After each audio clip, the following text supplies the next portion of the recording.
Shalom saudara terkasih, salam jumpa bersama saya Romo MSC dalam RSM pada hari Kamis biasa pekan yang ke-25. Semoga Anda dalam keadaan baik dan sehat selalu. Dan bagi saudaraku yang sedang sakit atau dalam kesulitan atau dalam pergumulan, semoga Tuhan memberikan peneguhan dan kekuatan dan jamahan sehingga juga Anda memperoleh kesembuhan di dalam Dia. Saudara, hari ini dalam Injil ini diceritakan bahwa berita tentang Yesus itu akhirnya sampai ke Herodes raja wilayah. Dan berita ini sungguh menjadi sesuatu yang penting karena sampai ke pusat kekuasaan.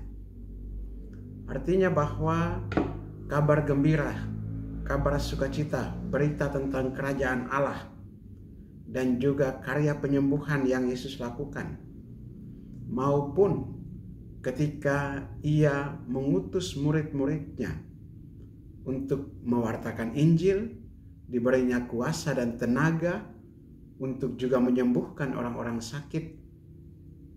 Ini berita atau pemberitaan ini semakin meluas dan bahkan sampai ke raja wilayah Herodes.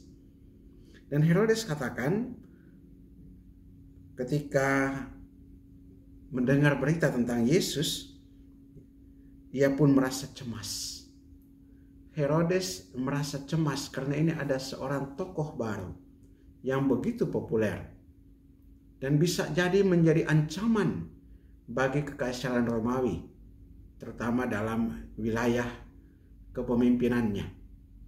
Ia merasa cemas sebab ada orang mengatakan bahwa Yohanes telah bangkit dari antara orang mati. Ada lagi yang mengatakan bahwa Elia telah muncul kembali. Dan ada pula yang mengatakan bahwa seorang dari nabi-nabi dahulu telah bangkit. Berita ini menyebar dan memberikan kesan bahwa Yesus yang tampil itu bukan seorang diri, tapi mengingatkan orang-orang Israel, orang-orang Yahudi, tentang peristiwa-peristiwa yang telah lalu. Mulai dari zaman Elia dan nabi-nabi, maupun ketika zaman nabi yang terakhir yaitu Yohanes Pembaptis. Dan semua ini sungguh menjadi suatu gambaran tersendiri bagi Herodes, yang mengingatkan dia akan Yohanes Pembaptis yang ia bunuh. Membuat dia semakin cemas. Dan kita bisa belajar dari sini. Ketika Herodes katakan, Yohanes telah kupenggal kepalanya. Siapa gerangan dia ini yang kabarnya melakukan hal-hal demikian? Lalu ia berusaha supaya dapat bertemu dengan Yesus. Tentu motivasinya bertemu dengan Yesus bukan karena dia percaya, tetapi ketika nanti pada saat Yesus sudah ditangkap dan dihadapkan kepada Herodes, disitulah Herodes bersukacita karena boleh bertemu Yesus dan bahkan mempertanyakan berbagai macam hal pada Yesus.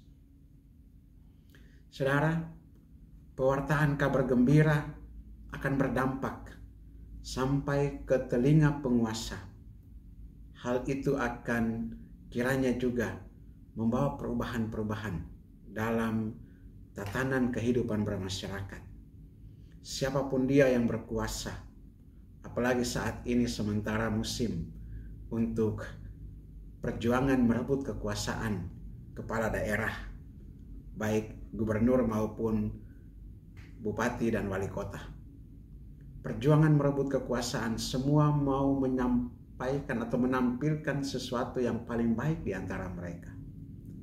Dan ketika mereka sudah berkuasa, hal itu diuji. Kiranya pewartaan Injil yang kita lakukan sampai ke telinga penguasa dan membawa dampak bagi perubahan untuk kesejahteraan, kebenaran, dan keadilan serta kedamaian diciptakan di tengah-tengah masyarakat. Berkatalah yang mau kuasa turun dan tinggal atas saudaraku, Bapa dan Putra dan Roh Kudus. Amin.